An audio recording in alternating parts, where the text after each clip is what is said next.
John Ray.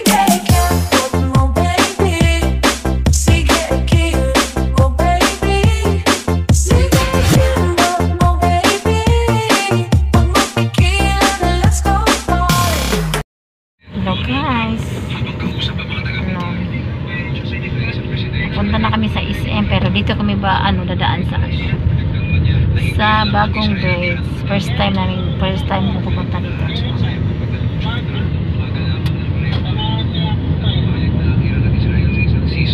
Taga Sondo, taga Hatid, round trip to eh. Pakyawan.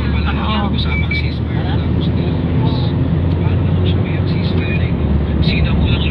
One way lang talaga siyang, no? Mas okay. Di pa rito ba?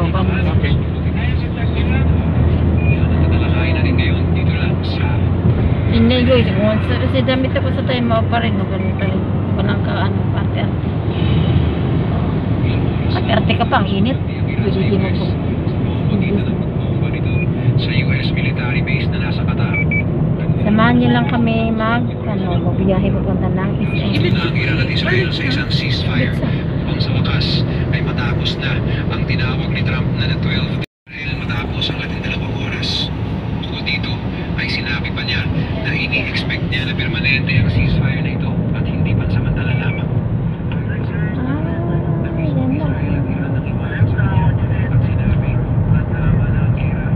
Malaki talaga siya. Ayon pa sa ulat ng CBS.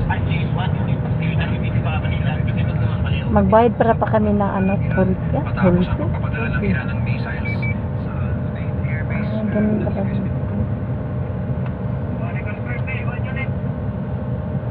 Ayan guys. Dito na kami. Military sa Qatar. Sa katunayan ay maraming na sorpresa sa ginawa ng Iran dahil kilalang may magandang relasyon ng Qatar at Iran. Sa katunayan pa nga ay minsan kinakusahan ng Qatar na mga kapitbahay nitong bansa na hindi pabor sa Iran tulad ng UAE. Ay, sintang bayo. Increase na ba yun sila next month, sir? Qatar sa Iran. 100 na. Ay bumuhos ang papuri ng iba't ibang leader ng mundo kay Trump dahil sa tagumpay nitong kumbinsihan na ang panig na itigil lang siguro maging ang mga kalaban ni Trump sa Ano to, like Cordoba to SM. sa pagsali ng US sa gera ay nag-iba rin ang tono at pinuri ang Pangulo.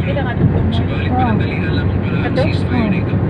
Nagsabit ng hapon ng June 24 ay napapalitaan na lang na kapwa ang Iran at Israel ay muling nagpalitan ng bomba bukod pa sa palitan ng parada kung sino sa dalawang panig ang hindi sumunod sa napagkasunduang ceasefire. Ngunit ano pang mga kaganapan ang nag-udyok na tapusin ang dalawang panig ang usapang pagkapayapaan? Nauna lang inihayag ng tanggapan ni Israeli Prime Minister Benjamin Netanyahu na tinanggap na ng Israeli leader ang panukalang tigil putukan at magbibigay siya ng opisyal na pahayag sa mismong araw ng Martes. Dagat na yan. At base nga sa kanyang opisyal na pahayag, nakamit na umano ng Israel ang lahat ng layunin ng operasyon laban sa Iran.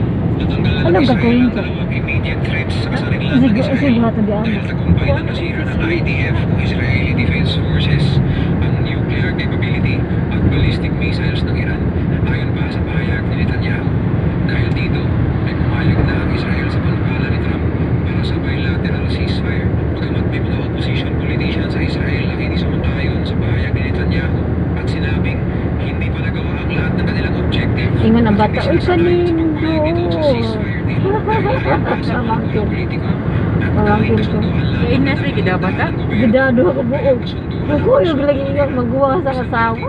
Nito, pinagtag pa ng isang Israeli politician Siya na, mga na wala pila na ibang edad. pagpipilian si Netanyahu Sabi, kundi 2 years yung bata ng tigil bata. putukan dahil sa pinsala Ang gamay. kulot ng pag-atake ng Iran sa loob ng Israel at matinding pressure mula sa administrasyon Guys, ni Trump this at is ng Cebu mga politiko guys. na pinili ni Netanyahu na sumunod First sa vlog ni ceasefire. sa Cebu. Dumating ang tulong sa pamamagitan ng pagbomba ng US sa mga nuclear facility ng Iran. Ayan, dyan tayo dadaan. Oh, parang ganun siya. Wow, ang ganda. Wow, ang ganda. Ay hindi patuloy ang nabula ng Israel ang kakayaan ng Iran na magpalakas at lumaban muli. Sa kabilang banda naman ay kinumpirma ng Supreme National Security Gusto ko magdagat-dagat dyan, pero ay lang sa paligid. na pumayag na rin ito na tigil putukan Uy, nalang sa ko. pagitan ng Iran at Israel sa pamamagitan ng administrasyong Trump. Gayunpaman, Ilang minutes kaya? ng Tehran ang kawalan nito ng tiwala 3 minutes na tayo. sinabing ang kanilang mga kamay ay nasa katilyo. Diyan tayo dadaan guys. Ang laki ng guys. Sakali magkaroon ng paglabag sa kasunduan ng Israel. Ayon kay Sheikh Mohammed bin Abdul Rahman Al Thani, Minister of External Affairs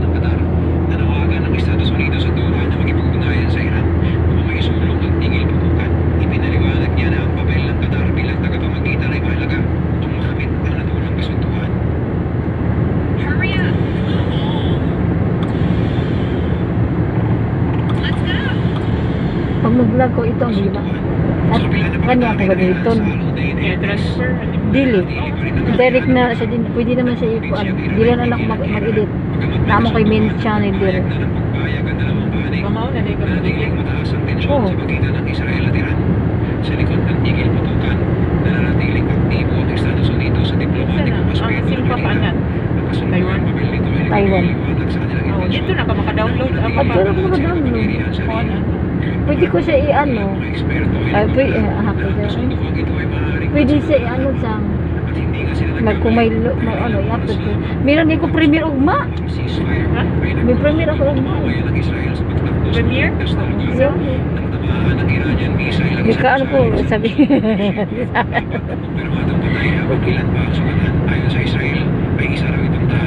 Boring kasi, boring kahit sa mga nang inani ko. Wala ni mo giko ng voice. Ha? Wala na yung voice. Why ka na nagsuot na ano, kita kailangan. Mas nindot na natural lang. Pag voice over ka pa, ang kapoy na ang taas kayo. Pag voice over, ang ilan na mag voice over ka po. Di mahaba ba? Bubo lang ang video ba? Ng state media ng Iran ay iniit nito na walang missile na Ito na siya. Hindi siya makita ang dagat. Ayan na. Nasa gitna na kami. Social. Aniya, ang anumang pag-atake ng Israel sa Iran ay magiging malaking paglabag sa ceasefire. Dagdag pa niya, ang tigil pa Tapos wala kasi Duterte, wala rin. nararapat-lapat na respeto ng parehong panig. Lahat ng eroplano ay dapat bumalik at magbigay ng isang friendly plane wave sa Iran. Walang masasaktan sa laban sa inyong kooperasyon. Dagdag niya, ngunit ayon sa ulat ay tumuloy pa rin sa pag-atake ang Israel bilang ganti sa ginawa ng Iran at tinarget ang karagdagang military sites sa loob ng bansa. Maging ang kuta ng Ang sa IRGC kinagana siya? at security forces. Kailangan sisay. Matatanda ang tila malaya na ang paglabas-pasok ng Israeli jets sa loob ng Iranian airspace. Oo, no? Sa IDF, Bakit may taas nasira nila na? ang air defenses ng Iran. Ang Ang dapat sitwasyon na kaya ay rin. nakatawag ng atensyon sa mundo. Ah. Lalo na sa mga bansang nagsusulong ng kapay para Ayun sa na guys. Malapit na kami. United Nations ay muling nananawagan Is-im dilo, diba? Is-im dilo. escalation. Ilang bansa tulad ng Qatar at Turkey ay nagpahayag ng kahandaan na mamagitan muli kung kinakailangan. Ayun na guys. Sa Beersheba, nagpapatuloy ang pag-rescue ng mga biktima sa Dali lang siya. Mali, habang nasa alerto ang mga mamamayan laban sa posibleng karagdagang pag-atake. Sa Iran naman, nakataas ang alerto ng militar sa gitna ng mga banta mula sa 6 Israel. minutes ang biyahe. Dahil 6 dyan, minutes lang. imbis na humupa, ay lalong tumaas ang tensyon sa pagitan ng Iran at Israel na nag-iiwan ng maraming tanong kung hanggang kailan magtatagal ang kasalukuyang gera o maaari bang magkaroon pa ng isang pag-asa ng ceasefire. Ayon sa mga eksperto, hindi malinaw kung sino ang lumabag sa kasunduan kaya't mahirap magsabi kung sino ang dapat sisihin para sa kanila. May pagkukulat. Marami tuloy ang nagtatanong kung gaano ka-epektibo ang mga ceasefire na kanyang pinangungunahan. Dahil sa kasaysayan nito, ang iba ay hindi natutuloy at nauuwi lang din sa gera. Matatandaan noong May 10, inangkin ni Trump ang tagumpay sa pagtaguyod ng ceasefire sa pagitan ng India at Pakistan.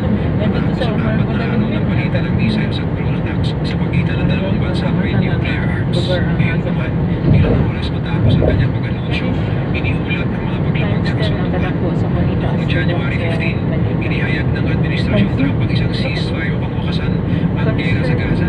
Naging epektibo ito makalipas ang apat na araw, subalit pagdating ng March 18, ay tinapos ni Israeli Prime Minister Benjamin Netanyahu ang kasunduan at muling sinimula ng mga pag-atake na ikinasaway. Dako pa na siya sa Moa. Dako pa ni seaside kay sa Moa.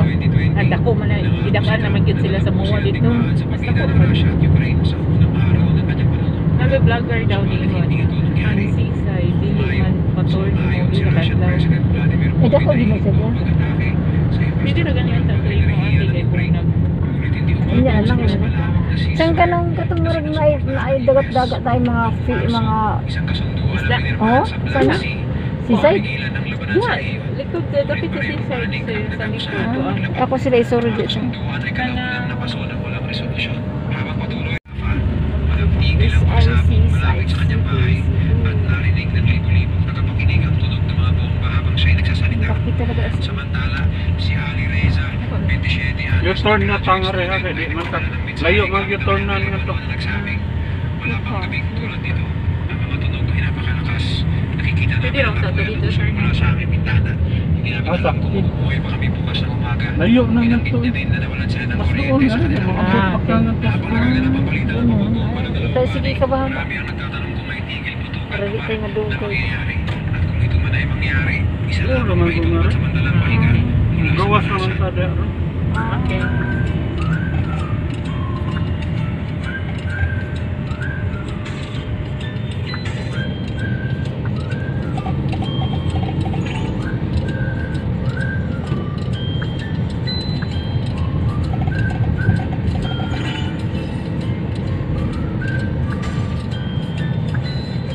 Sa Karahasan.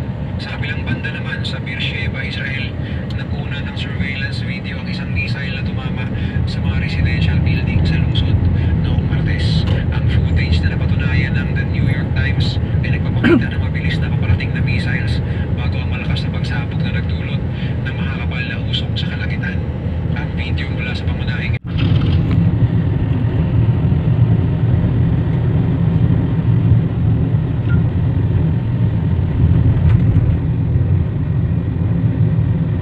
Minutes na kayo nagpaglapang eh.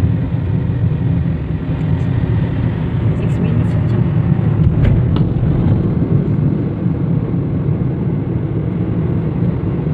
Napildi si Gwino. Dito. Dito sa Gwino.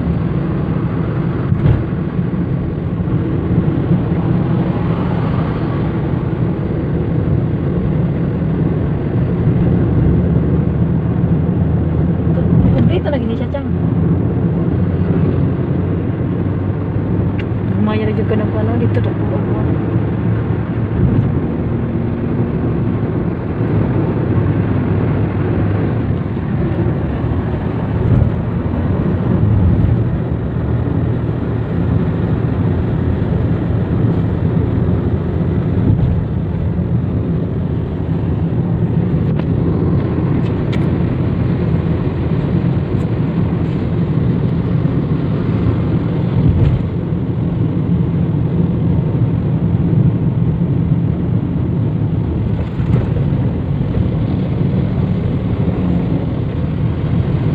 Ito sa camera ako.